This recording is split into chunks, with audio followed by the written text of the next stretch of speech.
अस्सलामुअलैकुम, खुश आमदीद दोबारा आपको एक दफ़ा फिर लॉजिक्स रिवर के चैनल में। और आज मैं आपके सामने एक्सेल की क्लास नंबर 2 लेकर आ चुका हूँ। तो इसमें हम क्या पढ़ने वाले हैं, बहुत ही दिलचस्प इंशाल्लाह चीज़ें हम इसमें देखेंगे। तो आइए स्टार्ट करते हैं एक्सेल की क्लास नंबर 2। देर किस बात की।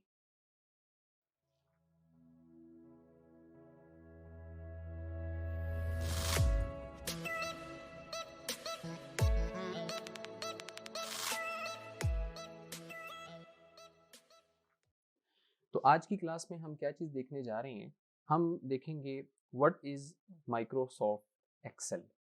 ठीक है। तो माइक्रोसॉफ्ट एक्सेल को बेसिकली कहा जाता है, ये एक ग्राफिकल यूज़र इंटरफेस प्रोग्राम है। अब ग्राफिकल यूज़र इंटरफेस प्रोग्राम का क्या मतलब होता है? इसका बेसिकली ये मतलब है कि इसमें हमारी जितनी भी जो ज़रूरी कमांड्स हैं वो तमाम की तमाम हमारे सॉफ्टवेयर के इंटरफेस पर मौजूद। मिसाल के तौर पे ये मैं आपके सामने थोड़ी सा पॉइंट आउट कर देता हूँ। ये जो टॉप में मैंने आपके सामने एक थोड़ा सा एरिया हाईलाइट किया, हमारे एक्सेल के अंदर ये तमाम की तमाम हमारी क्या हैं, ये हमारी कमांड्स हैं। ठीक हो गया। अच्छा जी। उसके बाद यह आपको सबसे टॉप में जो दिख रहे हैं, ये मैं एक आपके सामने एक एरिया हाईलाइट कर रहा हूँ। इनको हम बोलते होते हैं, ये हमारे क्या हैं, ये हमारे टैब्स हैं। ठीक है। तो आप यहाँ से किसी भी टैब में चले जाएं। मिसाल के तौर पे मैं आपके सामने क्लिक करने लगा हूँ कौन से टैब में, फार्मूला टैब में। फार्मूला टैब में जाने के बाद आपके पास यहाँ पर बहुत सारी कमांड्स हैं। मैं आपके सामने क्लिक करने लगा हूँ कौन से टैब पे, रिव्यू टैब में। अब रिव्यू टैब में आपके पास यहाँ पर एक्सेल की बहुत सारी कमांड्स हैं। मैं आपके सामने क्लिक करने लगा हूँ यहाँ पे मिसाल के तौर पे कौन से टैब पे, इंसर्ट, बहुत सारी कमांड्स हैं। तो ग्राफिकल यूज़र इंटरफेस हमारा एक ऐसा प्रोग्राम होता है जिसमें तमाम कमांड्स हमारे सॉफ्टवेयर के इंटरफेस पर मौजूद हों, हमें वो खुद से जाकर टाइप ना करनी पड़े, उनको याद ना रखना पड़े। तो ऐसा हमारा जो सॉफ्टवेयर होते हैं उनको हम कहते होते हैं ग्राफिकल यूज़र इंटरफेस। ये मैंने आपके सामने ओपन कर रखा है। हर विंडो के अंदर ये प्रोग्राम मौजूद होता है, CMD, कमांड प्रॉम्प्ट। अब इसमें अगर आप देखें तो इसमें आपको कोई भी इंटरफेस में कोई कमांड नहीं दिख रही। ठीक है।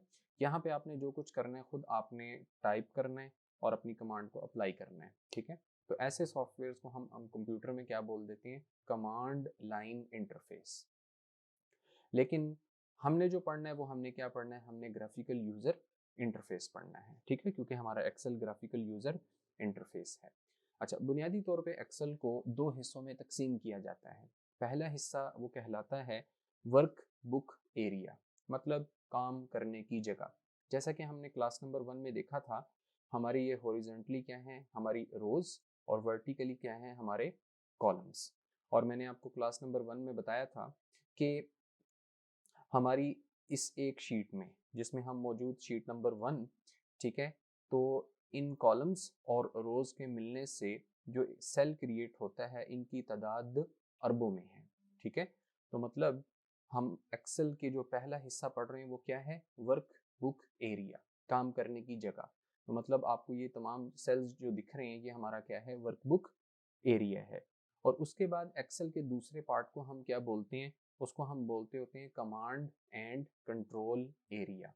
इस शीट के अलावा, इन सेल्स के अलावा एक्सेल का जितना भी इंटरफेस आपको दिख रहा है उसको हम क्या बोल देते हैं, कमांड एंड कंट्रोल एरिया। हमने अपना जितना भी डाटा लेकर आना है वो सारा का सारा हमने कहाँ पे लिखना है, इस शीट में लिखना है, मतलब वर्कबुक एरिया में लिखना है। और जो हमने डाटा अपना प्रिंट आउट करना है वो भी जो यहाँ पर लिखा होगा वही हमारा डाटा क्या हो जाएगा, वो प्रिंट आउट हो जाएगा। ठीक हो गया। तो मेन हमें दो चीज़ें समझ में आ गई कि एक्सेल के इंटरफेस को दो बुनियादी हिस्सों में तकसीम किया जाता है। एक हमारा वर्क बुक एरिया, ये हमारी शीट, और दूसरा हमारा कमांड एंड कंट्रोल एरिया, मतलब वर्क बुक एरिया के अलावा जो भी एक्सेल का interface is called command and control area. उसके बाद हम देखने लगे हैं फीचर्स ऑफ माइक्रोसॉफ्ट एक्सेल। ठीक है। एक्सेल हमें बहुत सारे फीचर्स देता है, तो चंद बुनियादी फीचर्स पे आज हम बात करने लगे हैं। सबसे पहला फीचर जो हम देखने लगे हैं वो है auto fill. Auto fill feature क्या है? ऑटो फिल का मतलब हम एक सेल में अपनी डाटा एंट्री करें, वो बाकी तमाम सेल्स में भी जो है ना वो हो जाए। तो इस चीज़ को हम क्या बोलते हैं, ऑटोफिल। ऑटोफिल की बहुत सारी मिसालें, स्टार्ट लेते हैं एग्जाम्पल नंबर 1। मिसाल के तौर पे ये मैंने आपके सामने चंद सेल्स को क्या कर लिया, सिलेक्ट कर लिया। अब सिलेक्ट करने के बाद जस्ट मैंने कीबोर्ड से कोई एक नंबर टाइप कर दिया, मिसाल 100, और अब मैं आपके सामने शॉर्टकट की अप्लाई करने लगा हूँ कंट्रोल प्लस एंटर। तो क्या हुआ, जितने सेल्स हमारे सिलेक्टेड थे उन तमाम के अंदर जो ना वो हमारा नंबर 100 वो फिल हो गया। ये कौन सा फीचर, ऑटोफिल। एक और मिसाल के ज़रिए से देखते हैं। अब मैंने यहाँ पे एक सेल में नंबर लिख दिया 500, ठीक हो गया। अब सिलेक्शन कर ली मैंने 500 की भी और उसके नीचे चंद एक सेल्स की भी, और शॉर्टकट की आपके सामने अप्लाई करने लगा हूँ कंट्रोल प्लस डी। तो क्या हुआ, हमारा जो सेल जहाँ पे डाटा लिखा हुआ था वो भी रहा, और उसके निचले जितने भी हमने सेल्स सेलेक्ट किए थे उन तमाम के अंदर भी 500 की क्या हो गई, वो एंट्री हो गई। अब मैंने आपके सामने कॉलम ए वाले डाटा को सिलेक्ट किया और इसके साथ राइट साइड की तरफ चंद एक मजीद कॉलम्स को सिलेक्ट कर लिया। अब शॉर्टकट की अप्लाई करने लगा हूँ कंट्रोल प्लस आर, मतलब राइट साइड के जितने भी कॉलम्स थे उनमें भी हमारी क्या हो गई, ऑटो फिलिंग हो गई। तो ऑटो फिलिंग की 3 शॉर्टकट कीज हमने देखी, कंट्रोल एंटर, कंट्रोल डी और कंट्रोल आर। अच्छा जी, अगर आपको कोई पॉइंट समझ नहीं आता तो वीडियो को बैक करके आप दोबारा उसको अच्छे तरीके से देख सकते हैं। अच्छा, ऑटोफिल का एक और फीचर वो ये मिसाल के तौर पे जिस सेल पर हम क्लिक करते हैं वो सेल हमारा कहलाता है एक्टिव सेल। अगर हम एक्टिव सेल को देखें तो एक्टिव सेल में आपको 3 कोने दिख रहे हैं जो बिल्कुल सेम, लेकिन एक कोना थोड़ा सा क्या है, वो मुख्तलिफ है। जो ये हमारा कोना थोड़ा सा मुख्तलिफ है, ठीक है, इसको हम एक्सेल में बोलते हैं फिल हैंडल टूल। इसके ज़रिए से भी हम ऑटो फिलिंग कर सकते हैं। कैसे, मिसाल के तौर पे मैंने एक आपके सामने लफ्ज़ लिख दिया एप्पल, ठीक हो गया। मैंने इस सेल को एक्टिव बनाया जिस सेल में हमने अपना क्या टाइप किया है, एप्पल, और हम अपने पॉइंटर को ले आए किस पॉइंट पे, फिल हैंडल टूल पे। यहाँ से पॉइंटर को लाकर मैंने माउस के लेफ्ट बटन को क्लिक किया और उसको नीचे की तरफ मैंने क्या कर दिया, ड्रैग, और फिर माउस के लेफ्ट बटन को छोड़ दिया। तो हमारी क्या हो गई, ऑटो फिलिंग। इसी तरीके से दोबारा अपने पॉइंटर को कहाँ लाया, फिल हैंडल टूल पे, और इसको मैंने ड्रैग कर दिया राइट साइड पे। तो राइट साइड के तमाम सेल्स में हमारी क्या हो गई, फिलिंग हो गई। तो ये भी ऑटो फिलिंग का एक मेथड हमारे पास मौजूद है। अच्छा जी, उसके बाद अब हम देखने लगे हैं ऑटो कंप्लीट। ऑटो कंप्लीट क्या चीज़, चंद एक मिसालें मैं आपके सामने रखता हूँ। कॉलम ए में मैंने लिख दिया 1, कॉलम बी में जाके मैंने लिख दिया MON, कॉलम सी में जाके लिख दिया MONDAY, कॉलम डी में जाके लिख दिया JAN, कॉलम ई में लिख दिया JANUARY, कॉलम एफ में मैंने आपके सामने कोई भी डेट टाइप कर ली, मिसाल के तौर पे 14 मार्च डैश 2002। तो मैंने आपके सामने मुख्तलिफ कॉलम्स में मुख्तलिफ डाटा लिख लिया, ठीक हो गया। अपने पॉइंटर को ले आया मैं कॉलम ए में जहाँ पे मैंने क्या आपके सामने लिखा है 1, और फिर मैं अपने पॉइंटर को ले आया कहाँ पे, फिल हैंडल टूल पे। माउस के लेफ्ट बटन से क्लिक किया और कीबोर्ड से मैंने कंट्रोल का बटन प्रेस कर लिया और इसको नीचे की तरफ मैंने क्या कर दिया, ड्रैग एंड ड्रॉप, ठीक है। तो अब क्या हुआ, 2 3 4 5 6 हमें अगली नंबरिंग मिल गई, ठीक हो गया। तो ये हमारी क्या हुई, ऑटो कंप्लीशन। इसी तरीके से MON को मैंने सेलेक्ट किया और पॉइंटर को हम कहाँ ले आए, फिल हैंडल टूल पे, और माउस के लेफ्ट बटन को प्रेस किया। अब मैंने कीबोर्ड से कंट्रोल का बटन प्रेस नहीं किया, मैंने इसको ड्रैग एंड ड्रॉप कर दिया, ठीक है। तो हमारे पास अगले दिन आ गए, ऑटो फिलिंग हो गई।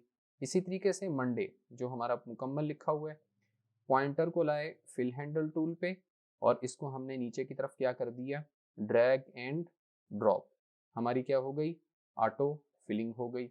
इसी तरीके से हमने सेलेक्ट किया किसको, JAN, पॉइंटर को कहाँ ले आए, फिल हैंडल टूल पे, और नीचे की तरफ हमने क्या कर दिया, drag and drop, auto completion हो गई। पॉइंटर को ले आए किधर, जनवरी पे, जो कि फुल फॉर्म में लिखा हुआ है। पॉइंटर लाए फिल हैंडल टूल पे, और इसको हमने क्या कर दिया, drag and drop, auto completion हो गई। पॉइंटर को ले आए हम डेट में, और उसके बाद ये मैंने आपके सामने इसको फिल हैंडल टूल पे पॉइंटर लाकर नीचे की जानिब क्या कर दिया, drag and drop, auto completion हो गई। कॉलम जी में एक और मिसाल हम देख लेते हैं ऑटो कंप्लीशन की। वो क्या मिसाल, मैंने आपके सामने टाइम लिख दिया 11:10 AM, ठीक हो गया। और फिर हमने अपने पॉइंटर को कहाँ लाए, फिल हैंडल टूल पे, और इसको हमने क्या कर दिया, ड्रैग एंड ड्रॉप। तो देखें हमारे सामने जो है ना वो ऑटो कंप्लीशन हो गई, किस चीज़ की, टाइम की। एक हमने देखा ऑटो फिलिंग, और एक हमने देखा ऑटो कंप्लीशन। ऑटो फिलिंग के अंदर मैंने आपको 4 मेथड बताए, कंट्रोल प्लस एंटर की शॉर्टकट की, कंट्रोल डी की शॉर्टकट की, कंट्रोल आर की शॉर्टकट की, और फिल हैंडल टूल से। अगर आपको कोई पॉइंट क्लियर नहीं है, वीडियो को बैक करके आप उसको देख सकते हैं। और फिर मैंने आपको फीचर बताया किसके, ऑटो कंप्लीशन के। मैंने चंद एक मिसालें आपके सामने रखी, और फिर पॉइंटर को फिल हैंडल टूल पे लाके इनको क्या कर दिया, ड्रैग एंड ड्रॉप कर दिया, तो हमें अगला डाटा मिल गया। इस फीचर को हम क्या बोलते होते हैं, ऑटो कंप्लीशन। तो ये दो ऐसे फीचर्स हैं जिनके ज़रिए से हम एक्सेल में अपना बहुत सारा जो है ना वर्क थोड़े वक्त में ज़्यादा कर सकते हैं, ठीक है।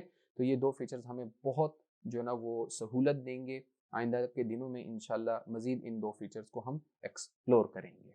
तो आज की क्लास को मैं अभी इतना ही रखता हूँ। तो जो मैंने आपको बताया, कोशिश करें इन चीज़ों को अपनी प्रैक्टिस में लाएं। तो इंशाल्लाह मैं क्लास नंबर 3 लेकर बहुत जल्द आपके सामने पेश होऊंगा। अपना ख्याल रखिएगा। कोई पॉइंट आपको क्लियर ना हो, कमेंट्स में मुझे ज़रूर बताइएगा, और कोशिश करें मेरी वीडियो को ज़्यादा से ज़्यादा शेयर करें, लाइक करें, चैनल को सब्सक्राइब करें। आपकी इस मोटिवेशन की वजह से इंशाल्लाह मैं कोशिश करूँगा कि मैं जल्द से जल्द जो है ना जितनी जल्दी हो सके क्लासेस मुकम्मल करके आपके सामने पेश करता चला जाऊँ। तब तक के लिए अपना ख्याल रखिएगा। अस्सलामु अलैकुम।